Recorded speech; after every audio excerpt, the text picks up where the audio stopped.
Yeah, I was bored, so I figured I'd just like do like a little general update thing with Erin. Well, this one's different than the other ones. I like the other ones. The experimental one's kind of weird. Okay, so they do have it curving more north-ish around this spot, but basically, um, it was up in the air on like, I mean, it still is because these aren't like set in stones. This is like pretty much likely. Usually, these kind of tracks right here and this cone aren't that far off. If not, they're usually almost definite.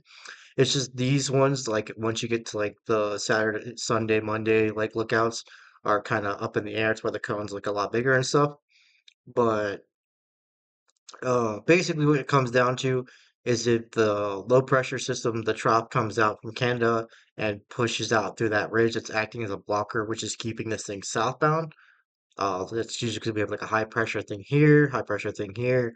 Regardless of wind shear or not, um, I usually never factor in like wind shear. Wind shear is like what you want is like the last resort protector thing. Like if it comes inward and you know it's coming inward, you want what you want to hope for is for wind shear to be there to weaken the storm or basically destroy it completely by the time it comes in.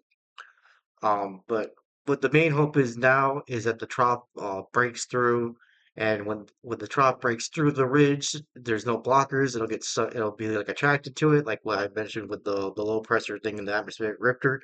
It'll go towards that, and then hopefully it'll screw off like the other one before it did, and just go off into the ocean. But there's still some up in the air scenarios. There's like some low chance it can end up down here at some point, and then if it ends up down there, by the time it gets starts sucking up, it might be over here. There's an off chance it might hit around here by Lake Okeechobee, and then there's like some like small chances it might hit down here. So these areas per se aren't fully in the clear just yet, but I know at least my area is pretty much good because like I don't think it's gonna do some weird track where it's gonna like go like this and like do some zigzag thing and then go like that. So it'll probably go like here and then go up here and then go like that. Or maybe like a little bit like do a little dip and go like that. But it's gonna track north at some point. It's just a matter of when and not if. So that's all it comes down to. It's just like hopefully the trough thing breaks through sooner rather than later. And then it gets sucked towards that and then just screws off and becomes a fish storm. And you know, that whole thing. Because like usually how this goes, is there'll be a couple storms that are like guaranteed, like ones you just won't have to worry about at all. Like you just look at it real quick, like, oh, this is gonna fuck off here, it's gonna fuck off there, it's gonna fuck off wherever. And then there's a few of them where it's like they're kind of uncertain what they're gonna do based on like the fact that like certain things aren't set in stone for the next couple days. And so you have to like kind of watch it a little bit closely, and then after a couple of those storms, there'll be like a handful, maybe about like five or six or so that you kind of gotta somewhat watch if you're in like a hurricane prone area. And then after that, usually it's just the next couple of ones will be like ones you can just ignore for the most part, and then go back to like casually watching stuff to make sure that you're in the clear and then you don't have to like do like ridiculous amounts of prep and all that stuff, or leave depending on how bad it gets. But like where I'm at down here at the little tippy area, we haven't seen anything major in a long ass time. Like the last times we've been out being outside of Irma, the last time before that we've been hit by anything worth of note was Katrina and Wilma. And those two didn't really do all that much when they passed through us down over here by Cutler Ridge, or I mean Cutler Bay and Homestead and whatnot. Usually, it wasn't until they got over here where they did a lot of damage. So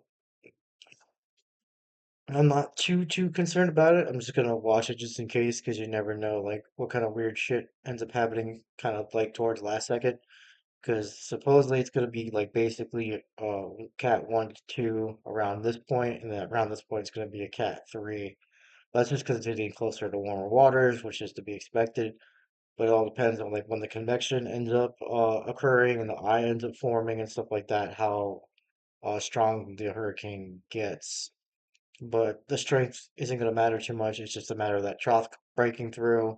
And then that way it doesn't have like a whole, because like right now the blocker that's blocking it, keeping it south, is from like here where Florida's at all the way up by past Canada. and like it's like all the way to the top. So like there's like nothing but blockers all throughout. And then when the trop billows through, it's hopefully gonna punch a big enough hole through the whole blocker field to where it'll be like, oh hey, this is nice, I like this, and it just goes towards that. That's pretty much the scenario we're hoping for right now. So that way it doesn't make any landfall whatsoever. And then these guys will be good, they'll be good, these guys will be good, these guys will be good, and then everyone will be happy, and this thing will just screw up into the ocean, and then, that kind of stuff. But yeah, there's not too much else to go over. I just wanted to give a quick little update on that, because I'm pretty sure the people that do care are watching it, but I figured I'd just throw in my 2 cents, because there's an off chance it might somehow affect me in some way. So, yeah. Alright. Peace.